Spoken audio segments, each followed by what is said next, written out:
Hi everyone, it's been quite some time since I did an unboxing video. Today I got this. It was from, I believe, one of the giveaways that I entered on Instagram, so let's see what's inside.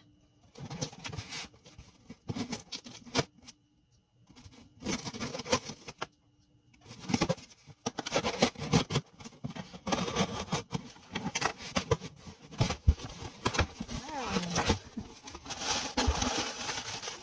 So I got 6 packages of ramen.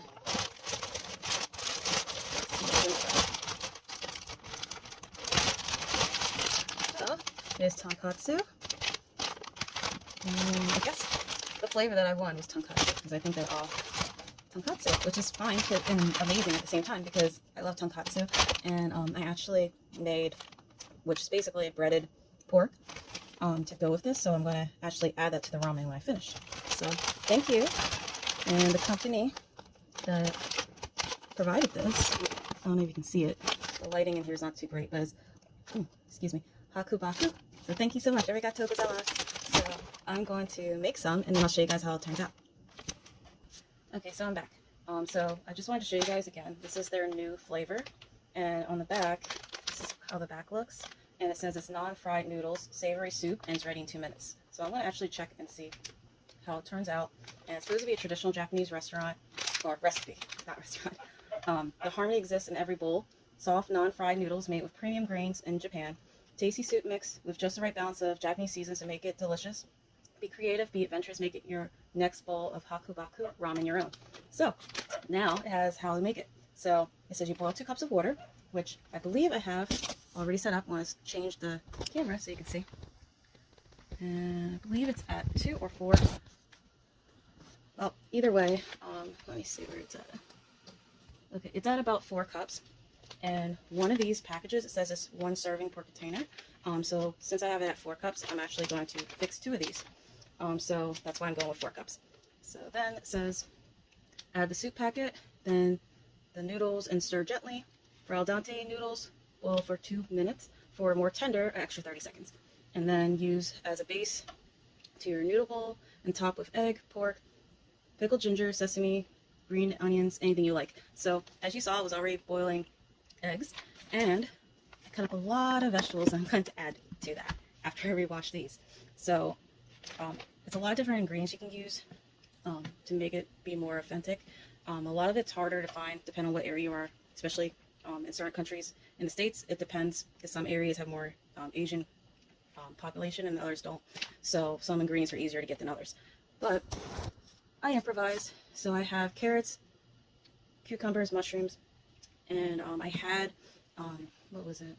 It's basically like snap peas, edamame, but it went bad, so I have to try it again next time with that. The other things you can use is if you have, what is it called? Naruto. It's like these little fish cakes you can put in, but that's more like usually if you go to a restaurant. And there's another one, what was the name? The word I was trying to remember is menma, which is basically in Naruto, it was a little character, I think, but actually apparently means bamboo shoots. So you can put that, you can put bamboo, not bamboo, bean sprouts, and bok choy. Unfortunately, none of the ingredients I have right now. But what I'm going to do is I'm going to cook my ramen and then add everything to it and see how it comes out. So that's how the inside is. This one is your flavor, and this in here, do not eat.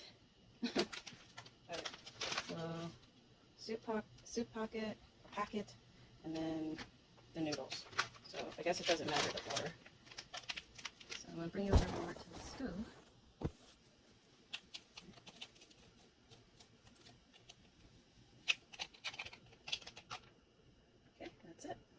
Really smells like pork.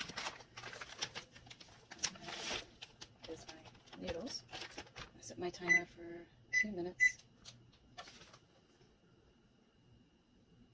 And then what I'm going to do is I'm going to get a cooking utensil, because I totally forgot, and then add my vegetables in. So I'll be right back. Alright, so it's actually already 2 minutes, and it already looks done. My hair's a mess.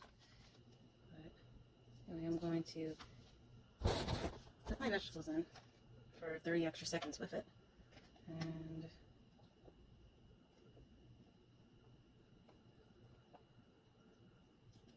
put some bell peppers and some onions, some scallions in there.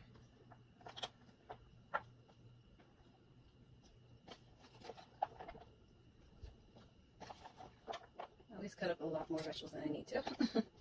But again, I'm cooking for me and my family, so it's 4 of us. And there goes my timer before my vegetables are done. So I'm going to take the ramen out and let the vegetables cook in the broth a bit longer, and then I'll show you how everything turns out.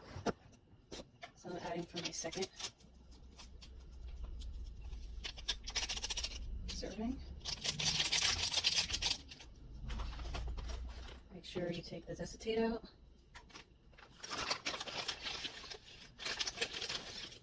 And it definitely feels a lot different.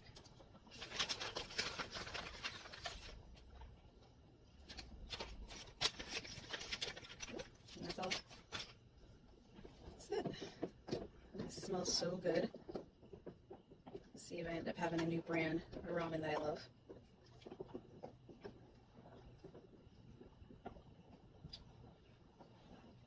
So I'll show you guys how it turns out. Thanks for watching. So here's a close-up of how the vegetables end up looking, and some more suggestions again, if you weren't able to see the suggestions I mentioned before, to try to make your ramen a little bit more healthier than just cooking noodles. And here's how it all looked together. The only thing that's missing is the meat. You wait till you put it into your bowl and try to keep it served warm so then it won't get soggy. So I was lucky enough to be able to try this Tonkotsu ramen for free by going onto Hakubaku's Instagram website, and I applied for the contest. So this again is a close-up of what the ramen packaging looks like.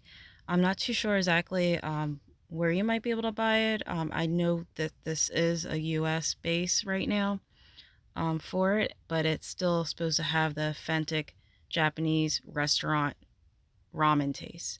And from just trying it for the first time, it actually was really impressive, and it seemed just like you were eating real tonkatsu, but it was artificial. So it was pretty interesting being able to taste it side by side with real breaded tonkatsu. So it just overall was simply amazing. So you can go onto their Instagram, Hakubaku US, and you can see what other type of ramen that they have, because they have several other flavors out. But this is the one that I was gifted 6 of them from this company. So again, I'm really impressed with it, and I definitely will be looking into trying to figure out how to buy some in the future, probably from their website, because I think they have a website linked to their Instagram. So when I made the tonkatsu from scratch, it's basically just breaded pork, and you can apply different seasoning to it however you like it.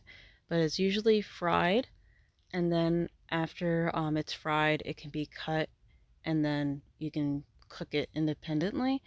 But I made mine just, frying it, and then I baked it to make it a little bit, have a different taste to it. And this is just a picture of the tonkatsu sauce that I made that I learned from someone that I knew that was Japanese. You can either pour it on your pork or you can dip it. So the moment everyone was waiting for, this is how my tonkatsu ramen came out, with everything with it, the vegetables and the meat. So once again, thank you so much, Hakubaku, for gifting me these 6 containers of Tonkotsu ramen. I really appreciate it, and really appreciate you guys making such delicious ramen. I'll definitely be looking forward to finding more of your ramen and products in the future. And if you guys liked videos like this, don't forget to hit subscribe to see more videos that are similar to this, as well as check out my other videos, as well as to comment down below if you ever tried this before. Also, don't forget to hit like, as well as to hit the bell for more notifications, as well as to help the algorithm, so that you'll be able to also see other videos that I make that you might not have saw before. Bye for now.